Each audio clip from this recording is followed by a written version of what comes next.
दोस्तों, आपने Indian American की सक्सेस की कहानियां तो बहुत सुनी होंगी। देखा जाए तो आज इंडियन अमेरिकन कम्युनिटी अमेरिका की सेकंड लार्जेस्ट और सबसे ज्यादा प्रॉस्परस इमिग्रेंट कम्युनिटी है। आज ये कम्युनिटी अमेरिकन लाइफ के हर सेगमेंट में खुद को सक्सेसफुली रिप्रेजेंट करती है। आप देखेंगे तो academia, infotech, pharmaceutical, silicon valley, agriculture, biotech और इकोनॉमी व एंटरप्रेन्योरशिप के साथ ही मैनेजमेंट व पॉलिटिक्स जैसे अमेरिकन सोसाइटी का चाहे कोई भी फील्ड हो, उसमें इंडियन अमेरिकन का कंट्रीब्यूशन अनपैरेलल है। लेकिन क्या आप जानते हैं कि इन सब के अलावा अमेरिका की हॉस्पिटैलिटी इंडस्ट्री में भी इंडियंस का एक बड़ा योगदान है। 1940s में गुजराती इंडियन इमिग्रेंट्स ने जिस हॉस्पिटैलिटी इंडस्ट्री की यहाँ पर शुरुआत की थी, आज उसको उनकी सेकेंड और थर्ड जनरेशन बड़े बड़े एम्पायर्स में तब्दील कर चुकी हैं। यानी यूएस में कोई भी होटल उठा लीजिए, हाई चांसेस हैं कि उसका ओनर कोई ना कोई पटेल ही होगा। सो ऐसे में सवाल उठता है कि आखिर ये सब मुमकिन कैसे हुआ, इन सब की शुरुआत कैसे हुई, साथ ही भारत के गुजरात की एक छोटी सी कम्युनिटी ने 7 समंदर पार इस एम्पायर को खड़ा कैसे किया, और सो कॉल्ड पटेल मॉडल किसे कहते हैं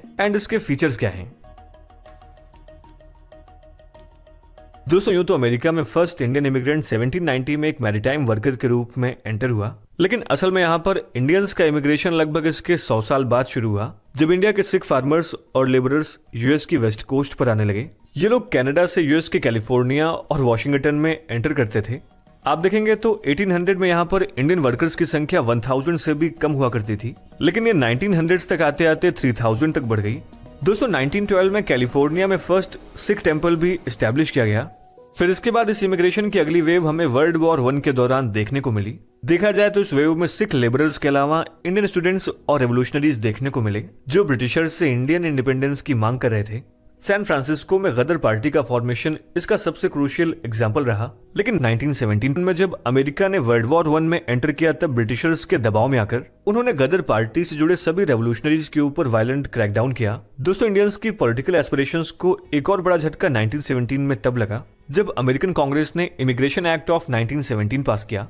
अमेरिकन इसके तहत एशियंस के इमिग्रेशन पर सख्त प्रतिबंध लगा दिए। अब केवल वो एशियंस अमेरिका आ सकते थे जिनको हाईली एजुकेशनल रिक्वायरमेंट्स वाली जॉब मिल पाती थी, और जो इस क्राइटेरिया को सेटिस्फाई नहीं कर पाते थे उन लोगों को भारी संख्या में वापस भेज दिया गया। आपको बता दें कि इसमें एक स्पेशल केस भगत सिंह थिंड का था। भगत सिंह थिंड को जुलाई 1918 में यूएस आर्मी के पहले इंडियन और सिख के रूप में रिक्रूट किया गया। यूएस की ओर से वर्ल्ड वॉर 1 में लड़ने के बाद भगत सिंह थिंड जब वापस आए तो उन्हें एक्टिंग सार्जेंट की रैंक पर प्रमोट कर दिया गया। 1918 में उनको यूएस की सिटीजनशिप भी दे दी गई, लेकिन भारतीय होने की वजह से केवल 4 दिन बाद ही उनसे नागरिकता छीन ली गई। लेकिन भगत थिंड भी हार मानने वालों में से नहीं थे। भगत सिंह थिंड ने इसके लिए एक एफआईआर अप्लाई किया, हालांकि इसमें उनको सफलता नहीं मिली। लेकिन यूएस आर्मी में उनके इमेंस कंट्रीब्यूशन को ध्यान में रखते हुए तीसरी बार यूएस को उनकी सिटीजनशिप वापस देनी ही पड़ी। खैर, इस एक्ट के बाद इंडियन इमिग्रेंट्स को सबसे बड़ी सीख ये मिली कि अगर यूएस में रेसिज्म से लड़कर एक बेहतर जिंदगी बितानी है तो उनको इस तरह के डिस्क्रिमिनेटरी लॉज से लड़ना होगा, और इसके लिए उनको सफिशिएंट स्किल्स और एजुकेशन एक्वायर करनी होगी, जिसके बाद उन्होंने लर्निंग्स पर बहुत ही सिंसियरली काम किया। खैर, वर्ल्ड वॉर 2 के बाद यूएस में अनफेयर इमिग्रेशन पॉलिसीज को चेंज करने का प्रेशर बढ़ने लगा। यहाँ इस दौरान डॉक्टर्स, इंजीनियर्स और एंटरप्रेन्योर्स की बढ़ती डिमांड्स ने भी इमिग्रेशन पॉलिसीज को ईज करने का काम किया।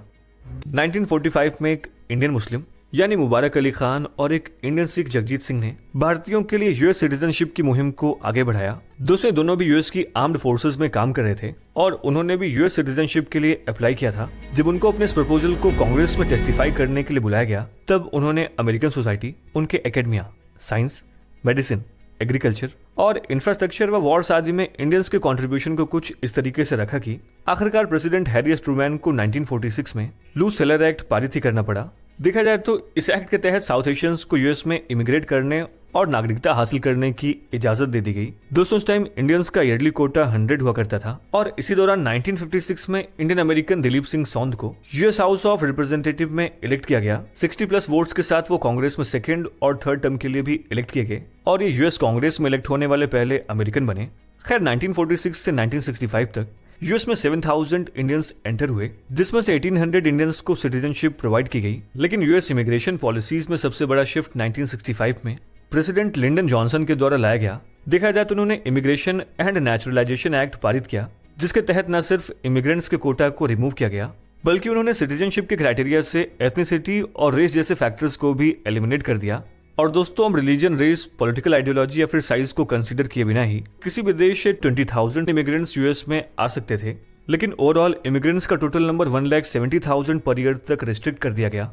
पहली बार इटली, पोलैंड, जर्मनी और इंग्लैंड से आने वाले इमिग्रेंट्स को भारत और चाइना के समान एक ही फुटिंग पर रखा गया और इसी की बदौलत 1965 में जो पॉपुलेशन कुल 7,000 थी वो 1975 तक आते आते 1,75,000 तक बढ़ गई। 1980s तक अमेरिका को इमिग्रेंट्स प्रोवाइड करने वाले टॉप 6 नेशंस थर्ड वर्ल्ड से थे, जिसमें मैक्सिको, फिलीपींस, चाइना, ताइवान और हांगकांग के बाद इंडिया भी मौजूद था। 1980 तक आते आते इंडियंस का नंबर लगभग 3.8 लाख और 1990 के सेंसस में लगभग 8.1 लाख तक जा पहुंचा। दोस्तों 1997 तक आते आते इंडियन अमेरिकन 1.2 बिलियन की पॉपुलेशन के साथ चाइनीज और फिलिपिनो अमेरिकन के बाद यूएस की third largest Asian American ethnic community बन गए। देखा जाए तो 1980 से 2019 तक यूएस में इंडियन इमिग्रेंट्स की पॉपुलेशन 13 टाइम्स इंक्रीज हुई। साल 2019 के डेटा के मुताबिक यूएस में लगभग 2.7 मिलियन इंडियन अमेरिकन मौजूद हैं और यूएई यानी कि जहां पर 3.4 मिलियन इंडियंस मौजूद हैं, उसके बाद अमेरिका फॉरेन में रहने वाले इंडियंस की सेकंड मोस्ट प्रेफर्ड कंट्री बन चुका है। खैर, अब होटल इंडस्ट्री पर वापस आते हैं। दोस्तों बात है लगभग 1940s के दशक की। दुनिया में वर्ल्ड वॉर 2 छाया हुआ था। भारत में ब्रिटिश एम्पायर का शासन लड़खड़ा रहा था और वहीं दूसरी ओर अमेरिका में उनकी सरकार दूसरी नेशनलिटीज के लोगों को इनवाइट करने के लिए अपने लॉज स्ट्रीमलाइन कर रही थी। ये लोगों के लिए बेहतर अपॉर्चुनिटीज की तलाश में यूएस माइग्रेट करने का बेस्ट टाइम था। देखा जाए तो पटेल कम्युनिटी ने इस गोल्डन अपॉर्चुनिटी को जल्द भांप लिया। सूरत के पटेल कम्युनिटी ने 1940s की शुरुआत में ही अमेरिका की हॉस्पिटैलिटी इंडस्ट्री में अपना प्रवेश शुरू किया। दोस्तों पूर्व पत्रकार और इतिहासकार महेंद्र के दोषी ने अपनी किताब सूरत से सैन फ्रांसिस्को तक में इस अनकही कहानी का जिक्र किया है। लेखक महेंद्र के दोषी बताते हैं कि भारत के गुजरात से आने वाली पटेल कम्युनिटी अपने परिवार की आर्थिक परिस्थितियों में सुधार करने के लिए दूसरे देशों में अवसरों की खोज कर रहे थे। हालांकि शुरुआती पटेलों की अमेरिका में बसने की कोई योजना नहीं थी, लेकिन बेहतर जिंदगी की खोज में शुरू की गई यात्राएं उन्हें अमेरिका ले पहुंची और वहीं से उन्होंने इस इंडस्ट्री में कदम रखा। देखा जाए तो अमेरिका की इस इंडस्ट्री में अपने पैर जमाने का क्रेडिट विशेष रूप से 3 पटेल्स को दिया जाता है, जिसमें नारायणजी पटेल, कांजी भाई देसाई और डी लाल शामिल हैं। यूएस में पटेल कम्युनिटी की मैसिव सक्सेस की फाउंडेशन रखने वाले 3 संस्थापक भारत में अपने परिवारों की स्थिति में सुधार करने के तरीकों की तलाश में पनामा या त्रिनिदाद पहुंचने के लिए निकले थे। देखा जाए तो उनकी यात्राएं खतरों से भी भरी थी, लेकिन उनके अदम्य साहस ने उन्हें रास्ते पर बनाए रखा और अंततः अमेरिका जाने का रास्ता मिल गया। लिंग्विस्टिक बैरियर्स और रेशियल डिस्क्रिमिनेशन के साथ उनके इलीगल स्टेटस ने उन्हें कई बार खतरे में भी डाला, लेकिन ये तीनों लोग दृढ़ रहे। यूएस में पहला भारतीय मोटेल एक गुजराती बिजनेसमैन कांजी भाई देसाई नाम के एक अवैध इंडियन इमिग्रेंट थे। दोस्तों कांजी भाई देसाई 1937 में पहली बार वेस्ट इंडीज से मैक्सिको होते हुए अमेरिका पहुंचे और इन्हें भी अपने से पहले के कई लोगों की तरह ही शुरू में बेहद कम मजदूरी पर एक खेत में फल चुनने का काम करना पड़ा। देखा जाए तो ये एकमात्र ऐसा काम था जो उन्हें अपनी गैर दस्तावेज स्थिति के कारण मिल सकता था। फिर इसके बाद अर्ली 1940s में एक अनडॉक्यूमेंटेड इंडियन के तौर पर सैन फ्रांसिस्को के एक रेजिडेंशियल मोटेल गोल्ड फील्ड में रहने लगे, जिसको तब एक जापानीज अमेरिकन रन कर रही थी। फिर उसी बीच अमेरिकन प्रेसिडेंट एफडीआर के एग्जीक्यूटिव ऑर्डर के तहत हजारों जापानीज अमेरिकन को इनकार्नेशन कैंप्स में डाल दिया गया और उसी टाइम कांजी भाई देसाई ने जापानीज अमेरिकन ओनर से मोटेल बहुत ही सस्ते दामों में खरीद लिया। खैर, जब कांजी भाई देसाई अपने पहले सिंगल रूम ऑक्यूपेंसी के पट्टेदार बने तो कांजी भाई के इस एस्टेब्लिशमेंट से पटेल मोटेल एंटरप्रेन्योर्स की पहली जनरेशन इमर्ज हुई। साथ ही अपने सक्सेसफुल एंटरप्राइज के बाद उन्होंने कई लोगों को यहाँ आने के लिए प्रोत्साहित किया और उन्हें अपना एसआरओ स्थापित करने में मदद का वादा भी किया। दोस्तों उन्होंने इन सभी एम्बिशियस इमिग्रेंट्स की सक्सेस को इंश्योर करने के लिए एक फॉर्मूला सेट किया। देखिए, असल में उस टाइम पर एक एसआरओ को पट्टे पर लेने के लिए लगभग $2,500 की जरूरत पड़ती थी और इस राशि को जमा करने के लिए एक ही उपाय था और वो था खेतों में काम करना। बस फिर क्या था, उन्होंने सक्सेसफुल मॉडल को अपने पर जांच कर सभी पर अप्लाई करना शुरू कर दिया। दोस्तों उन्होंने अपना पहला एसआरओ एक ऐसी जगह पर स्थापित किया जहां उनके साथी पटेल रह और खा सकते थे। साथ ही अक्सर उनसे कमरों में रहने के लिए कोई भी शुल्क नहीं लिया जाता था जब तक कि वो अपने स्वयं के होटल के डाउन पेमेंट अर्जित नहीं कर लेते थे। लेकिन 1940s, 50s और 60s के अंत में भी यूएस में मुट्ठी भर मोटेल ही इंडियंस द्वारा ओन किए जाते थे, जिनमें से अधिकतर कैलिफोर्निया में थे।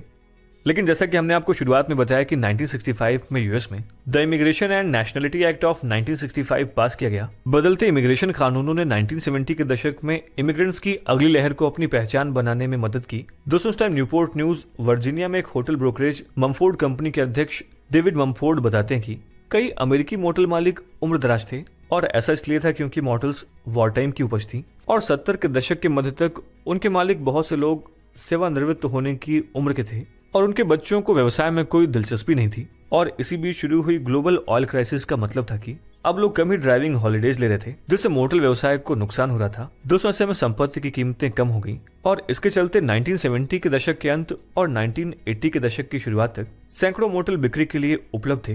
लेकिन ऐसे में सवाल यहाँ पर ये उठता है कि आखिर भारतीय उनकी ओर आकर्षित क्यों हुए।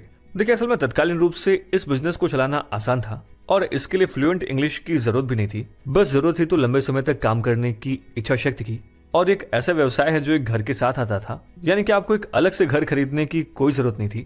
हालांकि दोस्तों इसका मतलब ये नहीं कि राह आसान थी। आपको बता दें कि बड़ी संख्या में मोटर मालिक सीधे भारत से नहीं बल्कि पूर्वी अफ्रीका से आए हैं। जैसा कि हम जानते हैं कि अंग्रेज हजारों भारतीयों को मजदूरों और व्यापारियों के रूप में काम करने के लिए उन्हें अपने उपनिवेशों में लाते थे। फिर इन उपनिवेशों को आजादी मिलने के बाद वे वहीं रुके रहे और आर्थिक रूप से समृद्ध हुए। लेकिन उत्तर औपनिवेशिक अफ्रीका के राजनीतिक और नस्ली तनाव ने उन्हें फिर से खानाबदोश बना दिया। 1972 में जनरल ईदी अमीन द्वारा लगभग 70,000 लोगों को युगांडा से निष्कासित कर दिया गया और अधिकांश लोग ब्रिटेन में बस गए। साथ ही समय के साथ कई लोग यूएसए चले गए और इस देश में अच्छी तरह से शिक्षित भारतीय प्रवासियों की एक असामान्य लहर में शामिल हो गए, जो 1960 के दशक के मध्य में शुरू हुई थी और 1980 के दशक के अंत में चरम पर थी। देखा जाए तो उस टाइम तक भारतीय इमिग्रेंट कम्युनिटी मुख्यतः गैर पेशेवर थे। खैर, इसी तरह समय के साथ साथ अमेरिका में इमिग्रेशन के लॉज लूज हुए और इंडियन पटेल कम्युनिटी अपने परिश्रम से सफलता की ऊंचाइयों को छूती चली गई। दोस्तों, सूरत से सैन फ्रांसिस्को तक बुक में पटेल होटल व्यवसायियों की सफलता में महिलाओं द्वारा निभाई गई भूमिका को भी दर्शाया गया है। देखा जाए तो अग्रणी महिलाएं अधिकतर मामलों में साहसी पुरुषों की पत्नियां एसआरओ होटल पट्टे में महत्वपूर्ण भागीदार थीं। साथ ही कई लोगों ने भोजन पकाने, छोटे बच्चों की देखभाल और होटल के काम करने जैसी घरेलू सहायता प्रदान की, और कुछ लोग अपने जीवनसाथी के साथ संयुक्त रूप से प्रबंधन का काम करते हुए होटल भी चलाते थे।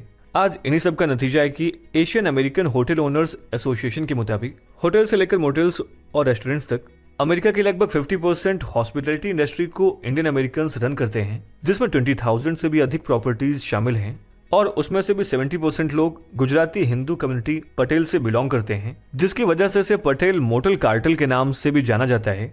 दोस्तों, Indian American owned hotels and motels US में हर साल $40 बिलियन का रेवेन्यू और 6 लाख जॉब्स प्रोवाइड करते हैं। साथ ही चौंकाने वाली बात यह कि आज यूएस के होटल बिजनेस और पटेल्स दोनों को इंटरचेंजेबली यूज किया जाता है। यानी कुल मिलाकर ये कहानी उन व्यक्तियों की दृढ़ अटूट आत्माओं को श्रद्धांजलि है, जिन्होंने अमेरिकी समाज और इतिहास में अपने लिए जगह बनाने के लिए अकल्पनीय बाधाओं के खिलाफ लड़ाई लड़ी। दोस्तों, आपकी इस पर राय क्या है?